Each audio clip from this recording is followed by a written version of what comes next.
Assalamualaikum warahmatullahi wabarakatuh. Al-Fatihah. A'udzubillahi minasyaitonir rajim. Alhamdulillahi rabbil alamin. Iyyaka na'budu wa iyyaka nasta'in. Ihdinas siratal mustaqim. Ghairil maghdubi 'alaihim waladdallin. Alhamdulillahi rabbil alamin. Wassalatu wassalamu ala asyrafil anbiya'i wal mursalin wa ala alihi wa ashabihi ajma'in. Qala rabbi shrah li sadri wa yassir li amri wahlul 'uqdatam min lisani yafqahu qawli. Subhanaka la 'ilma lana illa ma 'allamtana innaka antal 'alimul hakim. ولا حول ولا قوة إلا بالله العلي العظيم. اللهم لا سهل إلا ما جعلته سهلا وأنت تجعل الحزن والصعب إذا شئت سهلا يا رب العالمين. أما بعد. Alhamdulillah, syukur kita kepada Allah Subhanahu wa taala menjadi dapat kita sambung pengajian hadis kita dalam kitab Al-Hadi Nabawi Al-Rataqib, petunjuk Nabi pada hati. Jadi kita masih lagi bincang hadis yang kedua, yaitu berkaitan dengan Al-Imtihan bil Masaib, ujian dalam bentuk musibah.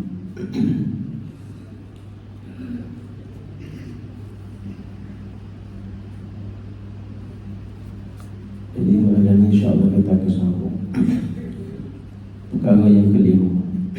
Annal insan wa kullama yamliku min jawarihin wa taqatin wa mawahibin wa malin wa kullama u'tiya min awladin wa jahin, innama kulla dhalika mulkun lillahi ta'ala ja'alahu Allahu indahu 'aliyatan mustaridatan la budda an tazula imma bil bala'i wa imma bil mauti. Maksudnya sesungguhnya semua manusia dan semua yang ia miliki daripada anggota-anggota badan, kudrat, tenaga, segala kebolehan dan segala harta benda, dan semua perkara yang diberi, sama ada daripada bentuk anak-anak, anak bina, wajahin dan juga perangkat. Innama kullu dzalika mulkun lillah. Sesungguhnya semua itu adalah milik Allah Ta'ala, kepunyaan Allah Subhanahu wa Ta'ala. Dia ada pada manusia daripada segi anggota badan, kudrat, kebolehan dia, kepakaran dia, harta benda yang ada itu, anak bina, bahkan pangkat yang dimiliki, semua adalah mulkul lillah, milik Allah Ta'ala. Ja'ala Allahu indahu 'aliyatan, ya Allah Ta'ala menjadikannya di sisinya itu sebagai satu pinjaman sahaja, mustaridatun, yang mesti dikembalikan. Semua itu adalah pinjaman daripada Allah Ta'ala, yang mana pinjaman tadi akan dikembalikan.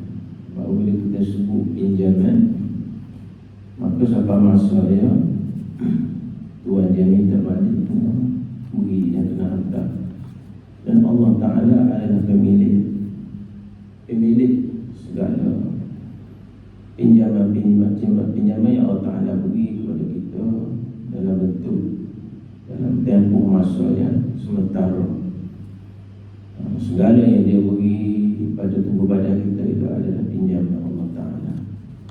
Sampai masa kita kena kembali, beri balik, pulangkan balik pada tuan punya barang tersebut, iaitu Allah yang Maha Berkuasa.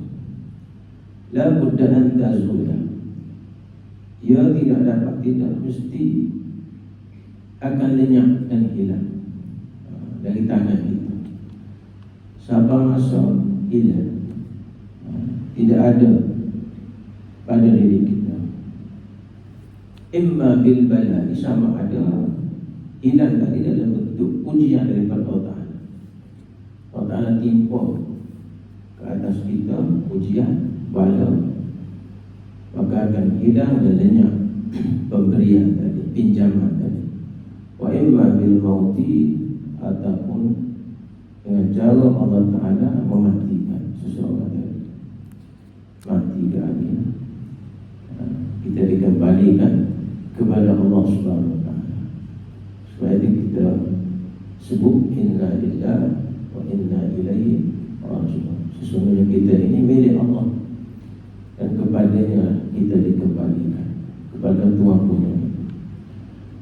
Yang keenamnya, anna adam as-sabri la yuraddul badan. Tanpa kesabaran itu tidak boleh untuk menolak ujian pahala. Bal yafutu alaihi al-ajr fil akhirah, bahkan hilang, luput balasan pahala di akhirat kalau kita tidak boleh bersabar. Dengan sabar sahaja kita boleh menolak bala tadi. Dan apabila ada sabar tadi, maka pahala pun tidak akan hilang dari akhirat nanti. Wala ya'udu alaihi fid dunya illa sakhtillah wa syamatatil a'da. Wala ya'udu alaihi fid dunya, dan dia tidak kembali ke atasnya di dunia ini disebabkan dia tidak boleh sabar tadi, melainkan illa sakhtillah, akan mendapat kemurkaan daripada Allah Subhanahu Wa Taala, wa syamatatil a'da, dan kegembiraan di pihak musuh Allah Taala, iaitu syaitan. Syaitan gembira lah sebab kita kalah dengan hawa nafsu kita, tidak boleh sabar tadi, maka kegembiraan di pihak musuh Allah Ta'ala itu syaitan, dan kemurkaan di sisi Allah Subhanahu Wa Ta'ala itu di dunia. Perkara yang ketujuhnya pula, wa min zalika ay yatadhakkara hikamal masaib, dan di antaranya juga adalah kita mengingati hikmah daripada musibah tadi. Wa anna Allah innama ibtalahu liyuhaqqiqa lahu ba'da tilkal hikam. Sungguh Allah Ta'ala sebenarnya dia menguji seseorang itu supaya dia mencapai ataupun mendapat sebahagian daripada hikmah daripada musibah tersebut. Yang kita pelajari sebelum ini, ada hikmah tersendiri pada musibah itu. Hendaklah kita senantiasa ingat terhadap hikmah daripada ujian musibah Allah Ta'ala tadi. Perkara yang ke-8-nya, a'lamullahi lana bi bala'is sabiqin wa sabrihim.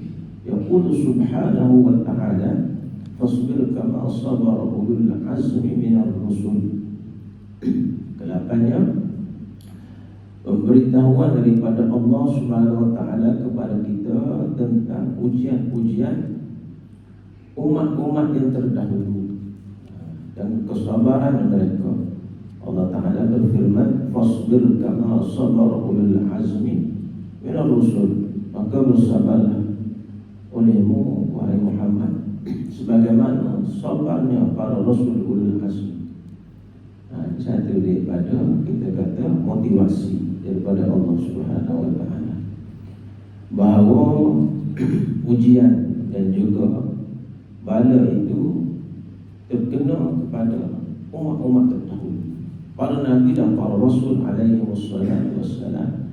Di antaranya rasul yang digelar sebagai ulul azmi, iaitu di kalangan rasul, para rasul yang mempunyai tahap kesabaran yang tinggi dan tetapnya mereka berada di atas jalan Allah Subhanahu Wa Taala apabila mereka berhadapan dengan ujian-ujian Allah Subhanahu Wa Taala.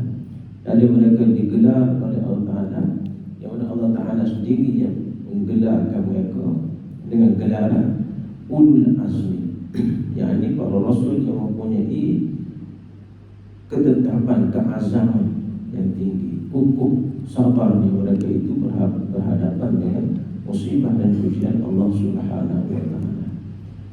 Rasul azmi ini kalau kita belajar ada 5 orang rasul. Dan rasul semuanya kita belajar ada 25 orang rasul. Di antara 25 orang rasul itu 25 daripadanya digelar sebagai ulul azmi, ada pangkat tersendiri. Pertamanya Nabi Nuh alaihi salam, yang keduanya Nabi Ibrahim alaihi salam, yang ketiga Nabi Musa alaihi salam, dan yang keempat Nabi Isa alaihi salam, dan yang kelima Nabi kita Muhammad sallallahu alaihi wasallam. Faqad ibtala Ibrahim alaihi salam, faqad ibtala Ibrahim alaihi salam Khalilur Rahman bimtihanatin syadidatin faqad alqa fin nar fa'anjahu Allah. Faqad ulqiya fin nar fa'anjahu Allah. وأمر بوضع زوجه وابنه في صحراء ليس فيها أحد ولا طعام ولا شراب فنفذ أمر الله دون تردد وامتحن بأمره بذبح ابنه بيده فنفذ أمر الله ولكن الله سلم في كل مرة.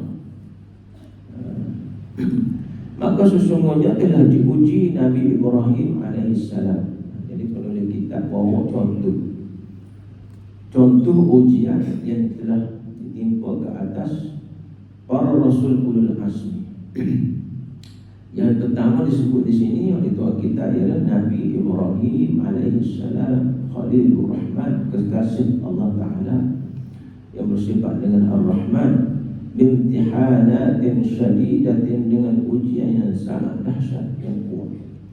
Nabi Ibrahim alaihissalam, Allah Ta'ala uji dia dengan ujian yang sangat berat. Syadidah maknanya berat, kuat.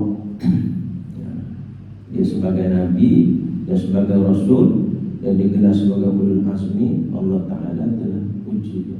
Sedangkan dia itu digelar Khalil Ar-Rahman, kekasih Allah yang bersifat dengan Ar-Rahman. Kalau kita kata kekasih kan, apa yang dia uji? Kita kalau kita kasih kan, jangan nak gosok, betul? Nak sebut kasih, ada orang kasih dia kata pulah lengo timbuk, tahu? Orang kasih, tapi itulah Allah Ta'ala sebut kekasih. Dia kata apa ni? Ibtala, diuji bimtihanatin syadidah. Uji ni berat, syadidah ni berat, kuat. Kalau kita dengan otak kita, fikir kita, oh tak adil Allah Ta'ala mengaku kasih tapi banyaknya ada. Itu pemikiran kita, akal manusia. Nak ikut akal kita kan, tak serupa sama lah dengan apa yang dikehendaki oleh Allah Subhanahu Wa Ta'ala. Faqad ulqiya fin nar fa'anjahu.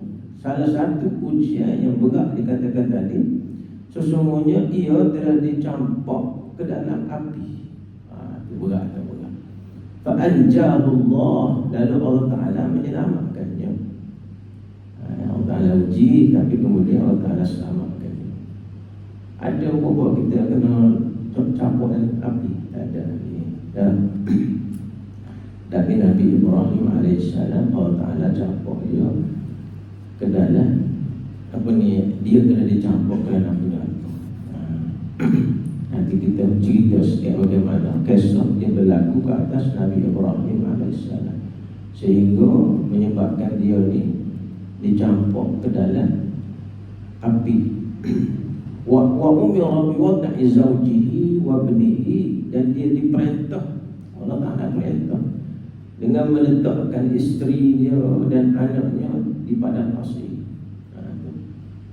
Laisa fiha ahadun wala ta'amun wala syarabun, yang mana pada pasir tadi tidak ada seseorang. Mekah, di Mekah tempat kita pergi tu tawaf dan itu buat haji tu, asal usul dulu Allah Ta'ala perintah kepada Nabi Ibrahim untuk anak dia dari isteri situ. Ada cerita juga dia. Wala ta'amu, tak ada makanan situ, wala syaramun, tak ada minuman. Ini satu ujian. Fanaffaza amrallahi duna taraddudin, lalu dia telah melaksanakan perintah Allah Ta'ala dari tanpa ragu. Wamtahana bi amrihi bi dhibhi ibnihi, dan dia diuji juga dengan perintahnya akan dia oleh Allah Ta'ala supaya menyembelih anak lelakinya biadihi, dengan tangannya. Ini juga satu ujian Allah Ta'ala. Fanaffaza amrallah, lalu dia telah melaksanakan perintah Allah Ta'ala tersebut. Walakin Allah sallama fi kulli marratin, akan tetapi Allah Ta'ala telah menyelamatkannya, yakni Nabi Ibrahim AS, pada setiap kali ia diuji. Jadi ceritanya Nabi Ibrahim AS ni seorang Nabi dan Rasul. Sewaktu dia remaja lagi, Allah Ta'ala telah beri kepada Nabi Ibrahim AS dengan kepahaman dan jalan yang betul, hidayah daripada Allah SWT, beragama dengan agama tauhid, mentauhidkan Allah Subhanahu wa Ta'ala. Dalam keadaan itu Nabi Ibrahim AS hidup dalam satu zaman, satu masa yang mana masyarakat dia keseluruhannya pada waktu itu menyembah berhala. Disebut dalam Al-Quran at-tamathil, patung-patung berhala yang mana mereka sendiri buat. Dia buat kemudian dia sembah, dia buat kemudian dia sembah. Dan di antara orang yang terlibat dengan sembahan itu juga ialah bapanya sendiri. Dahsyat ujian yang diuji oleh Allah Ta'ala kepada Nabi Ibrahim AS, sehingga bapa dia sendiri dan juga kaum dia boleh dikatakan sebahagian besar hidup dia, cara beragama dia itu menyembah patung-patung berhala. Menyebabkan Nabi Ibrahim AS dia telah berdebat, berhujung dengan ayah dia dan dengan kaum dia, menyeru dan mengajak mereka supaya menyembah Allah Subhanahu wa Ta'ala yang esa. Iz qala li abihi wa qaumihi ma hadhihi at-tamathil allati antum laha akifun. Nabi Ibrahim berhujung. Kalau kita zaman dia enggak berdebat, berdebat. Dan Nabi Ibrahim kata, di sana ada Allah, ada Tuhan yang kita mesti sembah, Tuhan yang esa, yang mesti kita patut sembah, agama yang benar. Ayah dia dan kaum dia pula kata, "Dok, kok kami tak benar?" Jadi bala mari berlakulah perdebatan. Lalu Nabi Ibrahim kata, "Izqala li abihi wa qaumi," ketika mana Nabi Ibrahim berkata kepada bapanya dan kaumnya, "Ma hadhihi tamathil allati antum laha akifun." Apakah hakikatnya patung-patung ini yang kamu bersungguh-sungguh memujanya? Mana gapo gak ada mana patung ni, sungguh dulu semua. Lalu dia jawab, qalu wajadna aba'ana laha abidin. Mereka menjawab, kami dapati datuk nenek kami selalu menyembahnya. Jadi hujah dia sebab ikut agama datuk nenek mereka dulu. Dia panggil ikut membabi buta. Ikut secara membabi buta tanpa ilmu yang jelas. Berlaku zaman kita dah ni pun lebih kurang ni lah juga. Apa buat gini sebab ikut sebulan. Sebab apa gini ikut orang tu orang ni. Sedangkan orang tu orang ni tadi tidak ada ilmu yang jelas tentang agama Allah Subhanahu wa Ta'ala. Kadang-kadang dia mereka-reka memandang-mandang sebut. Dan kisah Nabi Ibrahim AS dan para Nabi dan umat-umat terdahulu adalah termasuk dalam perkara-perkara yang ghaib, al-ghaibiyah, yang mana benda-benda ni kalau tidak diceritakan oleh Allah SWT melalui wahyu, Nabi kita sendiri dan para sahabat, bahkan kita tak tahu. Allah Ta'ala kalau dia tidak cerita satu persatu, tak tahu. Bahkan Nabi kita SAW sendiri pun sewaktu kaum Quraisy Mekah, orang-orang Mekah, orang kafir Mekah pergi uji Nabi dengan soalan-soalan berkaitan dengan umat-umat terdahulu. Dia tanya Nabi, dia pergi aju persoalan kepada Nabi dengan macam-macam soalan, dengan tujuan supaya Nabi ni jadi, kita kata, tak boleh jawab. Supaya tak boleh jawab, supaya kita kata apa, supaya menunjukkan Nabi kita ni tidak ada ilmu lah, kan? Kalau benar dia Nabi, mesti dia boleh jawab. Dan memang Nabi kita sebagai Nabi, dia orang biasa, dia tak tahu juga, selagi mana Allah Ta'ala tidak beritahu. Dan kadang-kadang apabila ditanya oleh penduduk Mekah, Nabi terpaksa menunggu beberapa hari pun untuk jawab. Contohnya, salah satu contohnya, orang kafir Quraisy Mekah tanya Nabi kita SAW berkaitan dengan cerita kisah Ashabul Kahfi. Orang salah dua ni tu. Sehingga Nabi kita pun dia tidak dengan ayat. Sehingga Nabi menunggu beberapa hari, dikatakan 50 hari, barulah mari wahyu Allah Ta'ala cerita tentang Ashabul Kahfi. Setama Nabi yang derajatnya sebagai Nabi dan Rasul pun tidak kata celupang mulut. Orang tanya hari ni, puak jawab lalu. Pandai dah. Seolah macam reti tahu belakang dah. Nabi kita tunggu wahyu daripada Allah Subhanahu Wa Ta'ala, baru dia cerita. Sebab benda tu termasuk dalam benda-benda ghaibiyah, benda lepas, benda kau tak tahu. Kalau kita nak rujuk dalam kitab Injil, kitab Taurat, berlaku penyelewengan. Dan ahli tafsir dia setengah ahli tafsir mufassirun dia cedok daripada apa ni, riwayat-riwayat yang disebut, yang dikenal dengan riwayat Israiliyah. Israiliyah ni kadang-kadang riwayat dia tu penuh dengan tokoh tambah. Dia banyak masuk pencor, perisau, perasau, masuk Ajinomoto nak suruh sedap, bubuk nak suruh sedap cerita. Hak benar-benarnya mari daripada wahyu Allah Ta'ala dalam Quran. Hak tu sebenar. Jadi apabila Allah Ta'ala cerita hak sebenar dalam Quran, tapi ada di kalangan kita ni degi kita tak sebabkan ada. Quran kata Ashabul Kahfi ni gini-gini, membawa semacam cerita hak di luar pada Quran. Begitulah juga dengan cerita yang berlaku ke atas Nabi Ibrahim AS, Nabi Nuh, Nabi Musa, Nabi Isa, semua tak adalah disengaja dengan amba'ul ghaib. Sehingga Allah Ta'ala kata dalam Quran, tilka min amba'il ghaib nuhiha ilaik. Ada dalam Quran Allah Ta'ala sebut tilka min amba'il ghaib nuhiha ilaik ma kunta ta'lamuha anta wala qaumuka min qablu hadza fasbir innal 'aqibata lil muttaqin.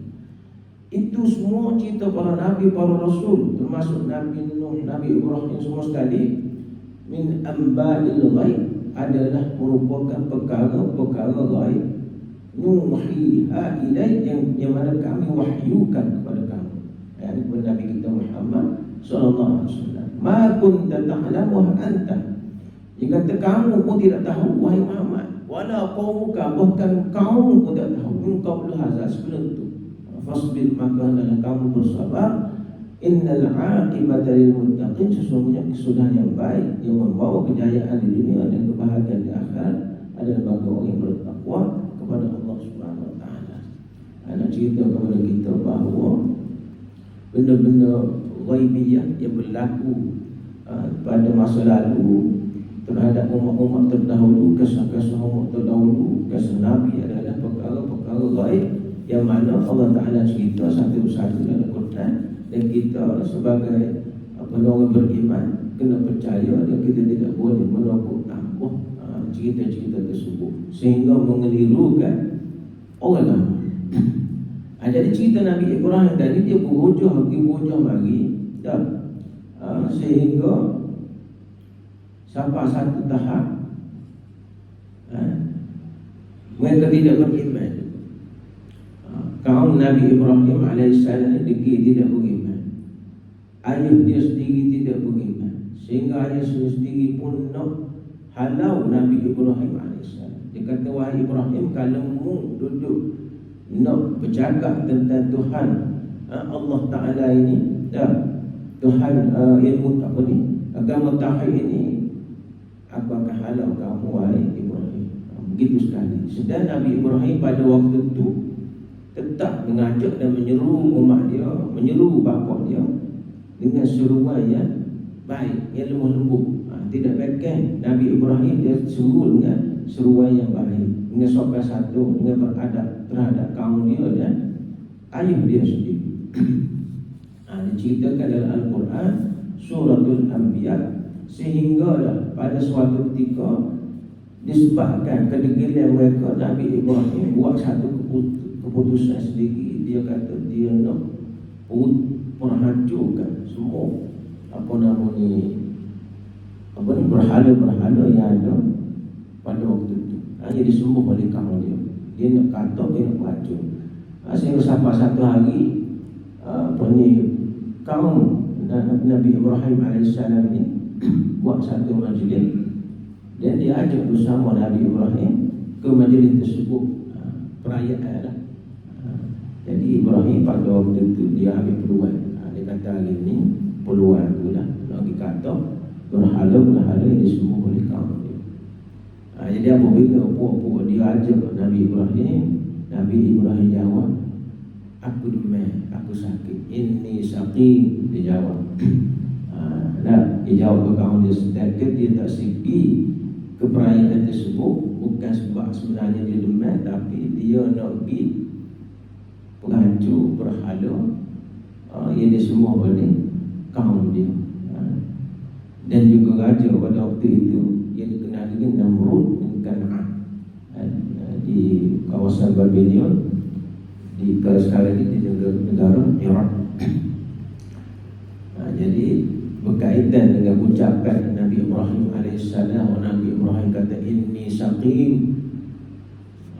Ada setengah orang tanis dia kata Nabi Ibrahim ini cakap lawak, berbohong. Ada orang yang panjang lebar pula berkaitan dengan bentuk Nabi Ibrahim ini berbohong. Sebenarnya jawapannya tidak lah. Jawapannya tidak. Tapi ada orang yang tidak mempunyai niat tidak baik, dia kata Nabi Ibrahim pun cakap lawak, dia kata. Sedangkan pada waktu itu maksud Nabi Ibrahim inni saqim, aku sakit, sebenarnya sakit hati dengan apa yang telah dilakukan oleh kaum dia menyembah batu, berhala-berhala tadi. Lalu apabila puak-puak dia pergi ke perayaan, Nabi Ibrahim pun pergi ke tempat rumah ibadat mereka, menghancurkan semua patung-patung tadi menjadi berketul-ketul. Allah Ta'ala kata faja'alahum juzazan illa kabiran lahum la'allahum ilaihi yarji'un. Lalu ia memecahkan semuanya berketul-ketul. Nabi Ibrahim pecah semua patung tadi, jadi pecah habis. Illa kabiran lahum, kecuali berhala besar sekali. La'allahum ilaihi yarji'un, supaya mereka kembali kepadanya. Yakni kembali bertanya kepada berhala tadi. Jadi diceritakan bahawa apabila Ibrahim pergi kantor berhala tadi, kerak habis licin, tinggal Hafsah. Ceritakan kita tafsir, kapuk dia kata tadi disangkut di leher berhala paling besar. Jadi dia kata sebenarnya dia sebab kaum dia dan ayah dia ni tak sedengar, tak percaya tentang ajakan dan dakwah Nabi Ibrahim AS. Degil telajak, dia kata sebab dia nak tunjuk kepada kaum dia tentang kebenaran agama Allah SWT. Mana ni salah satu daripada bentuk hujah juga daripada Nabi Ibrahim AS, nak suruh kaum dia faham gapo apa sebenarnya berhala dia semua. Gitu. Lalu apabila selesai majlis perayaan, kaum dia balik pergi tu ke gereja dia tadi, rumah ibadat tadi, tengok utuh habis, Cocok atau habis kecuali tinggal asal. Ada negara apa ni? Siasat siapa ni? Siapa ni yang mari buat kacau terhadap Tuhan mereka? Cari nyakit ni. Nabi Ibrahim AS cari nyakit. Mari apa nama ni? Pekong sana tu buat ni, kita kata ni. Cari nyakit. Katuk Tuhan-Tuhan kaum dia. Lalu mereka mencari siapakah yang telah menghancurkan Tuhan-Tuhan mereka. Qalu man fa'ala hadza bi alihatina innahu laminaz zalimin. Dekat mereka itu berkata, siapakah yang telah melakukan terhadap Tuhan-Tuhan kita ni, yang berbuat sebegini, menghancurkan Tuhan-Tuhan kita ini, innahu laminaz zalimin. Sesungguhnya ia adalah dari orang yang zalim. Dia kata orang zalim juga. Orang yang kata Tuhan dia ni termasuk di kalangan orang-orang yang zalim. Jadi orang kafir pun dia menuduh kita kalau buat kena ke dia zalim juga. Serupa ya. Jadi kata kepada Nabi Ibrahim alaihissalam sebagai di antara golongan orang-orang yang melakukan kezaliman. Lalu diceritakan qalu sami'na fatan yazkuruhum yuqalu lahu Ibrahim. Setengah mereka berkata, kami ada mendengar seorang anak muda bernama Nabi Ibrahim mencacinya. Mereka kata dia ada dengar nama Ibrahim yang pernah mencaci Tuhan mereka. Mesti Ibrahim yang melakukan apa nama ni perbuatan ini. Telah meruntuhkan berhala-berhala mereka. Jadi dia rekahkan cerita, dia cari Nabi Ibrahim, jumpa, kemudian dia rekat Nabi Ibrahim, dia panggil seluruh rakyat waktu itu, rakyat Raja Namrud pada waktu itu berhimpun untuk melakukan pendakwaan terhadap Nabi Ibrahim AS.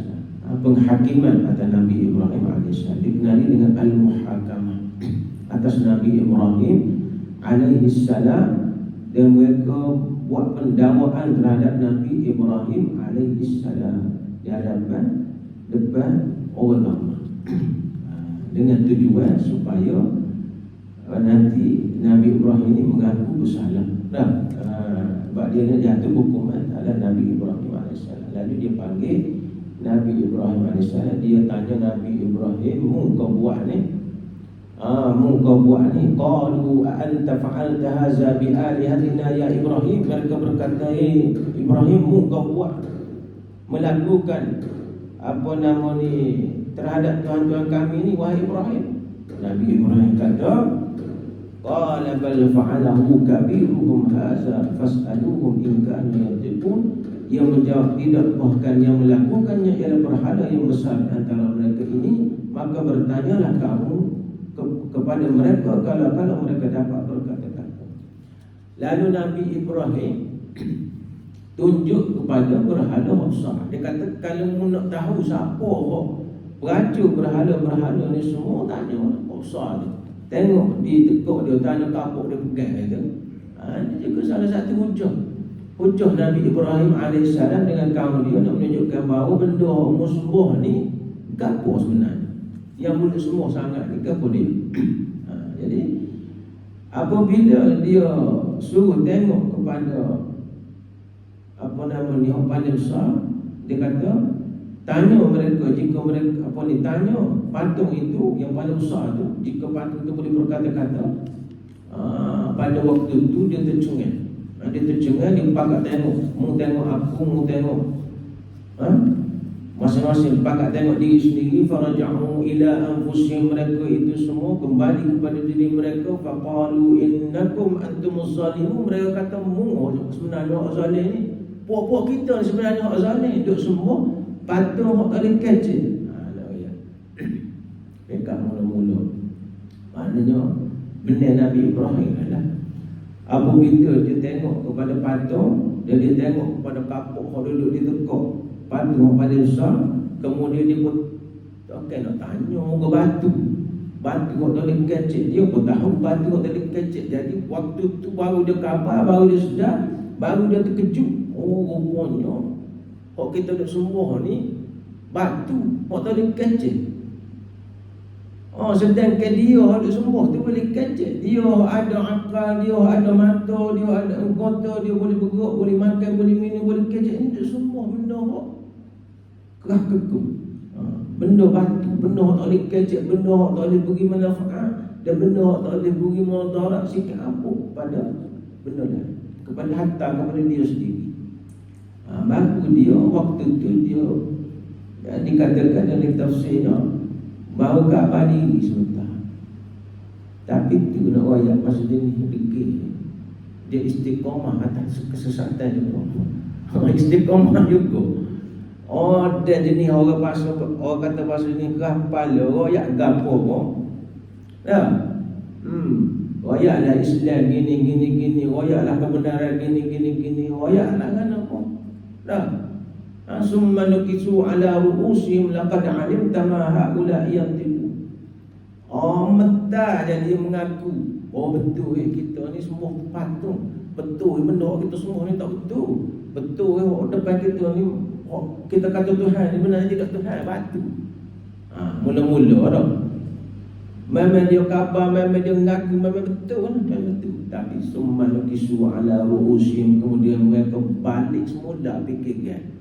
Ini maksudnya ni orang panggil nak tinggi dah.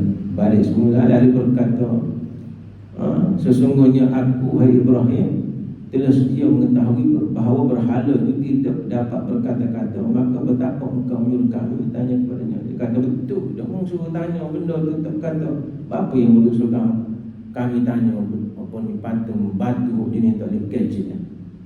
Jadi dia marah ke Ibrahim pula suruh tanya kau patung berhala atau dikecil. Dan tak ada hujung.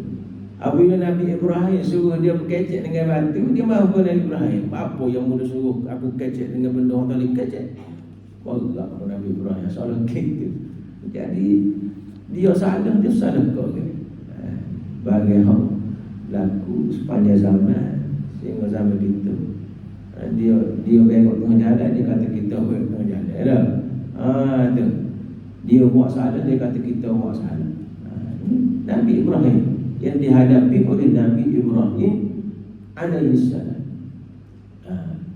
Cerita dia panjang lagi ni. Dah bunyi cerita Nabi Ibrahim alaihissalam ni. Kita nak bawa, nak suruh cerita, nampak bagaimana Allah Ta'ala kenakan ujian terhadap Nabi Allah Ibrahim alaihissalam sehingga dia dicampur dalam api yang besar. Dan nanti kita sama semula insya-Allah pada minggu depan.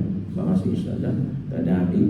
Kita akan sambung dengan cerita Nabi Ibrahim alaihissalam dan bagaimana yang berlaku seterusnya dan beberapa kisah lagi berlaku tentang Nabi Ibrahim alaihissalam dan kaitannya dengan ujian Allah Subhanahu wa taala dan kesabaran yang ada pada Nabi Ibrahim alaihissalam dan apakah ibrah, iktibar, pengajaran yang boleh kita ambil daripada apa yang berlaku ke atas Nabi Ibrahim alaihissalam supaya kita boleh amal untuk kita zaman lalu.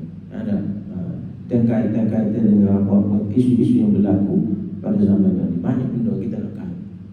Tapi dengan masa setengah jam yang tak ada. Kita minta mukul yang sihat. Dua kali tadi mari kena ujian Allah Ta'ala. Lumayan sakit tekuk ni seru. Parah lagi tekuk. Pasir lagi. Kecil pun sebut Allah sudah. Jadi minta maaf. InsyaAllah kita akan sama semula. Wallahu'alam. A'udzubillahi minasyaitanirrajim. Bismillahirrahmanirrahim. Alhamdulillahirabbil alamin. Wassalatu wassalamu ala asyrafil anbiya'i wal mursalin wa ala alihi washabbihi ajma'in. Allahumma ja'al jam'ana hadha jam'an marhuma wa tafarraqana min ba'dihi tafarraqan ma'suma wa la taj'al Allahumma fina wa la ma'ana wa la man yatba'una shaqiyyan wa la mutrudan wa la mahruman ya rabbal alamin. Allahumma zidna ilma wa zidna fahma wa sallallahu wa sallam wa baraka ala Muhammadin wa ala alihi wa sahbihi wa sallam. Alhamdulillahi rabbil alamin. Qabbalallahu